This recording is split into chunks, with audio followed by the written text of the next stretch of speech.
Nais ko lamang pong basahin ng napakaigsing manifestasyon po. The gentleman may proceed with his manifestation. Maraming salamat po. A'udhu billahi minasyaitanir rajim. Bismillahirrahmanirrahim. Alhamdulillah rabbil alamin. Aming mga kasama, ako po'y humihingi ng paumanhin sapagkat dito pong nakaraang linggo, lumabas po sa mga balita na may aligasyon na ako daw po ay hindi sumusunod sa batas. Ito po ay nakalulungkot para sa isang senador, sa isang senator judge, ang masabihan na hindi sumusunod sa batas. Samantalang nung tayo po ay merong mahal na saksi dito, pinaalala po natin sa kanya na harapin ang batas. Noong nakaraang linggo, ang atin pong kaibigan na ombudsman, ang sinabi po ng mahal na ombudsman na ako daw po ay hindi sumunod sa kanilang pasabi na mag-file ng aking counter affidavit. Nakakalungkot po ito sapagkat hindi po ito totoo. Inaamin ko po sa inyo kung ICC lang, hindi po talaga ako susunod. Hindi ako magpapasakop sa ICC. Pero dahil ginagalang ko po ang ombudsman, dahil siya po ay aking kaibigan na itinuturing, dahil nagkaroon na po kami ng napakahabang kwentuhan sa aking opisina nung siya po ay kalihim ng hustisya, nag-file po kami. Ito po, hawak ko po ang original. Dahil sa akin po, importante ang original. Ito po ang original, nakalagay po dito. Nag-file ako. Nakalulungkot po na pati ang media ay nakikisama sa ganitong klaseng propaganda na ang isang senador ay hindi sumusunod sa batas. Isang senator judge. Ito po, maaari ko po kayong bigyan ng kopya, mga mahal kong kasama, para mapatunayan na hindi ko po kayo ilalagay sa kahihiyan. Ako po ay nag-submit ng aking counter affidavit. At ganun din po, humihiling din po ako sa aking mga kasama, lalong-lalo na po sa aking kaibigan, Ginoong Pangulo, na sa mga ganitong pagkakataon, hinihingi ko po na tulungan din po ninyo kami. Na maipaliwanag din po namin sa media na meron din po kaming mga pagkakataon na ipagtanggol din ang aming sarili at kami wag husgahan kaagad na kami hindi sumusunod sa batas. Yun lamang po, Ginoong Pangulo at tagapangulong hukom. Maraming salamat. Senators Erwin Tulfo, Senator Judge Alan Cayetano, thereafter Senator Judge Tito Soto are recognized. What is your pleasure, Senator Judge Erwin Tulfo? Mr. Presiding Officer, Senate President, ladies and gentlemen, this impeachment court was established to try the Vice President of the Republic. Ang punto ko po rito,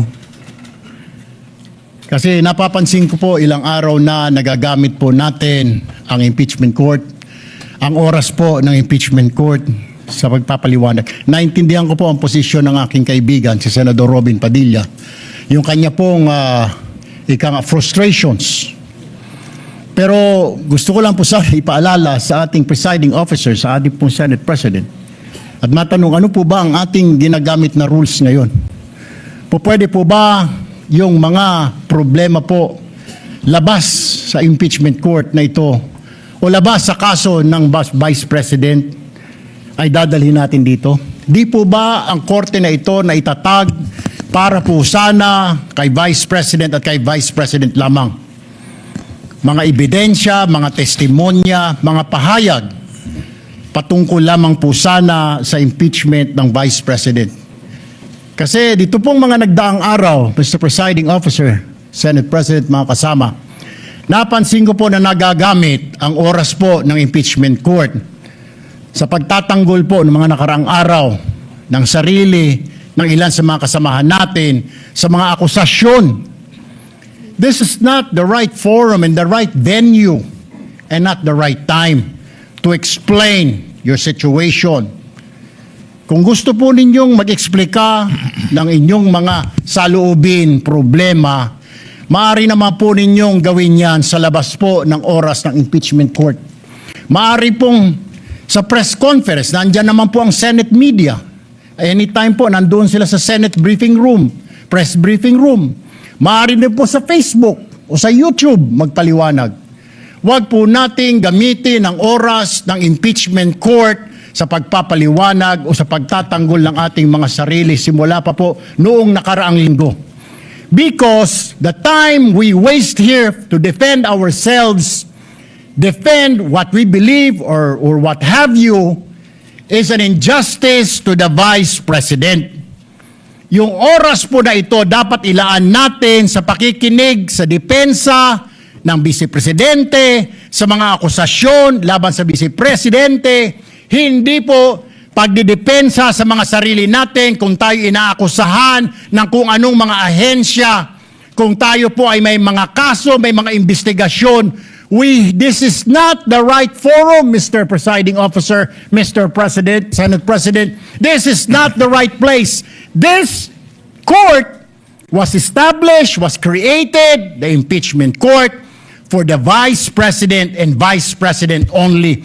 This should be her time. This should be her forum, not our forum here na ilabas natin ang saloobin natin, mga sagot natin sa mga akusasyon, mga kaso laban sa atin. And this is not also the time, Mr. President, Mr. Presiding Officer, na hanapin yung mga kasama nating nawawala, nakakulong, dapat po doon sa Senado natin, sa sesyon natin, and not here in this court, Mr. Presiding Officer, Mr. Senate President. Kaya pakiusap ko lamang po sana sa ating mahal na Presiding Officer and Senate President, let us follow the rules. May rules ho tayo.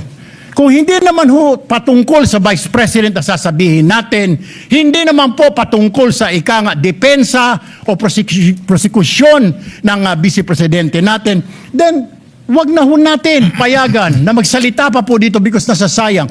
Because every minute, every hour that we waste away from the defense or from the prosecution of the case of the Vice President, it is injustice.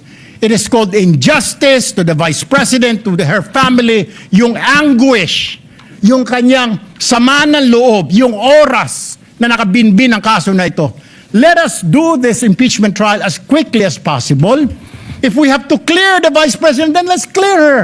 If we have to prosecute, then prosecute her with the evidence kung meron. Not waste our time kung ano-anong sinasabi natin dito to protect ourselves, to defend ourselves. This is not the right forum, Mr. Presiding Officer. Kindly wind up, Mr. Senate Senator Judge President. Erwin Tulfo. This is not the right forum for us to defend ourselves. Bring it somewhere else. Bring it to the press. Bring it to the social media, but not here. Thank you, Mr. President.